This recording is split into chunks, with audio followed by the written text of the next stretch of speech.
El pan de la presencia. Después de estudiar la última cena a través del prisma de la Pascua y el maná, surgen nuevas preguntas. Si Jesús quiso inaugurar un nuevo éxodo por su muerte y resurrección, ¿dónde imaginó que se rendiría culto a Dios una vez comenzado este?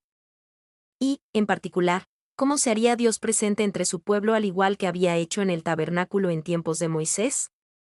Aunque son muchos los expertos que coinciden en que Jesús aguardaba un nuevo éxodo, es frecuente que ignoren la cuestión del culto.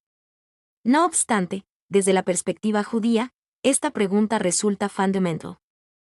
¿Habría un nuevo tabernáculo, como en el primer éxodo? Y, de ser así, ¿qué clase de sacrificios se ofrecerían en él? ¿Se ofrendarían animales, como se prescribe en el Levítico, o se realizarían otra clase de oblaciones?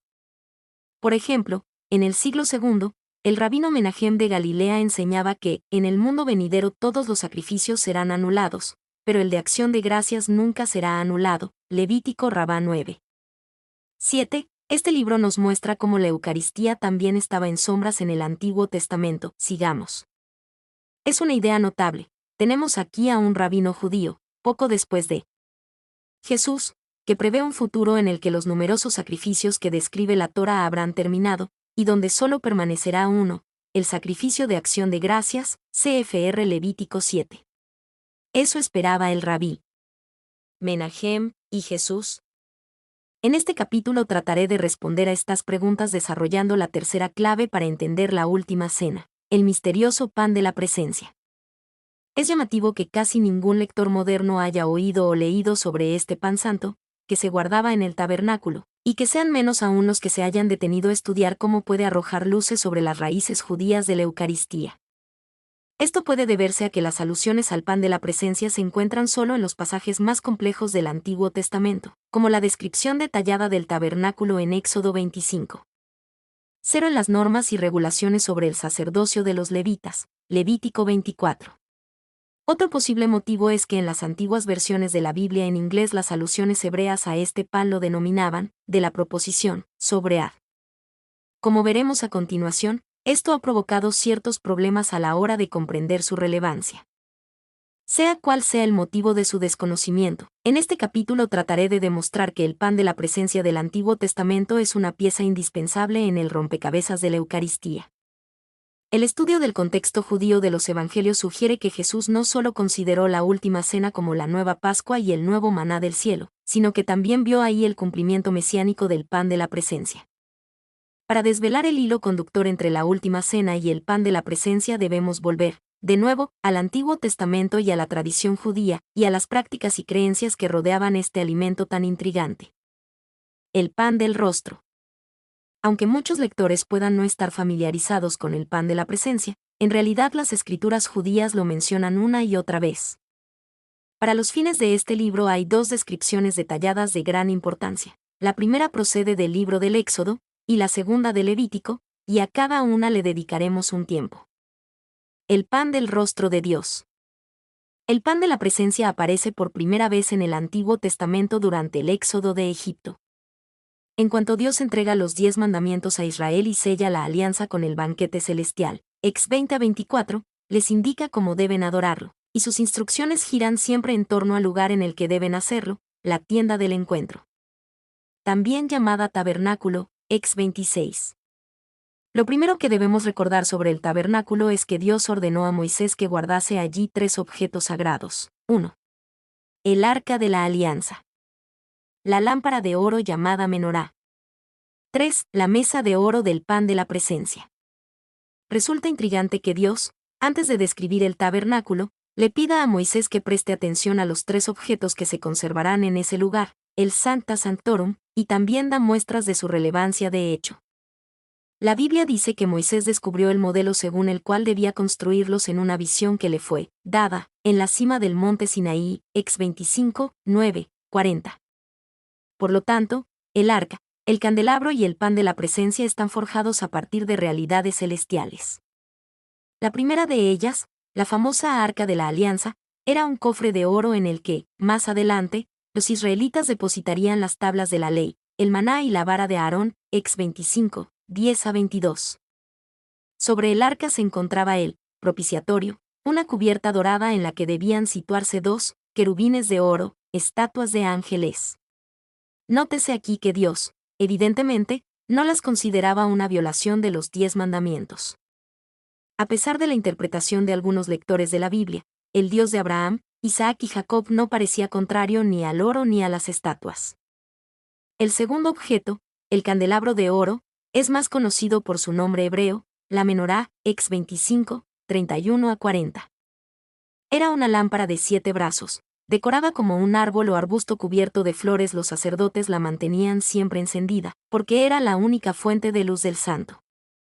Por último, lo más importante, la mesa dorada en la que los israelitas colocaban el pan de la presencia, y que se detalla así: harás una mesa de madera de acacia. La revestirás de oro puro y le pondrás alrededor una moldura de oro. Harás también las fuentes, los vasos, los jarros y las tazas para las libaciones. De oro puro los harás. Y sobre la mesa pondrás perpetuamente delante de mí el pan de la presencia. Ex 25, 23 a 24, 29 a 30. En este pasaje aparecen 3 pistas sobre el significado de ese pan tan curioso. Primero, tras un examen detallado, se verá que el pan no era el único elemento que aparecía sobre la mesa. Junto a él estaban los jarros y las tazas, para las libaciones, las ofrendas del vino, fr en Números 15, 5 a 7, 28, 7. Por lo tanto, al hablar del tabernáculo de Moisés, podemos referirnos a él sin equivocarnos como al pan y el vino de la presencia. También es llamativo que, como ha defendido el estudioso judío Menahem Aran, este vino difería asterisco de las otras ofrendas, porque los sacerdotes no lo derramaban, sino que lo bebían en una comida sagrada, junto con el pan. En segundo lugar, como ya se ha dicho, la mayoría de las traducciones antiguas de la Biblia al inglés, por ejemplo, la del rey Jacobo, se refieren al pan de la proposición. No obstante, la expresión hebrea real es levem apanim, que en las ediciones modernas se traduce como pan de la presencia. ¿Cómo se debería traducir en puridad? ¿Y qué significa? Hay expertos que vierten esta frase hebrea como pan de la ofrenda o de la exposición.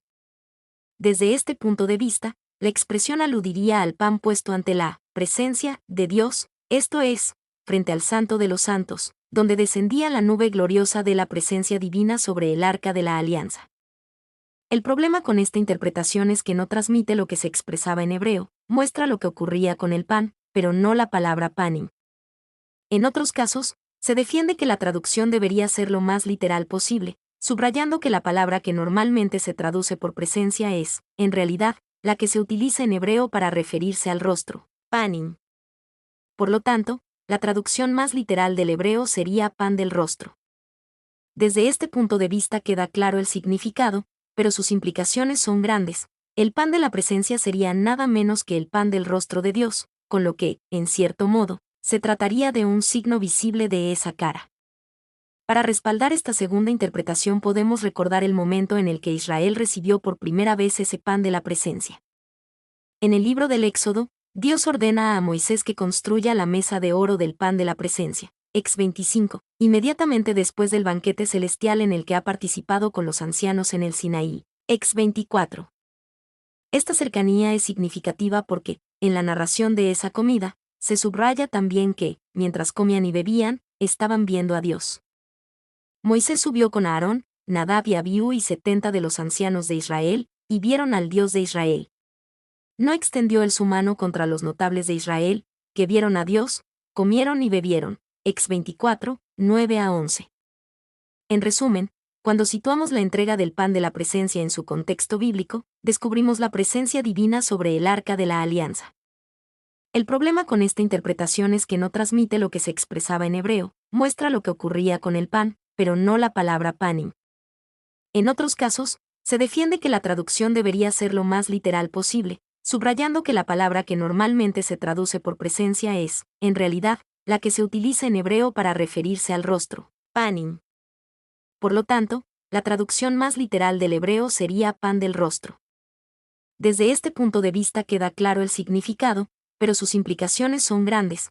El pan de la presencia sería nada menos que el pan del rostro de Dios, con lo que, en cierto modo, se trataría de un signo visible de esa cara. Para respaldar esta segunda interpretación podemos recordar el momento en el que Israel recibió por primera vez ese pan de la presencia. En el libro del Éxodo, Dios ordena a Moisés que construya la mesa de oro del pan de la presencia, Ex 25, inmediatamente después del banquete celestial en el que ha participado con los ancianos en el Sinaí, Ex 24. Esta cercanía es significativa porque, en la narración de esa comida, se subraya también que, mientras comían y bebían, estaban viendo a Dios. Moisés subió con Aarón, Nadab y Abiú y 70 de los ancianos de Israel, y vieron al Dios de Israel. No extendió él su mano contra los notables de Israel, que vieron a Dios.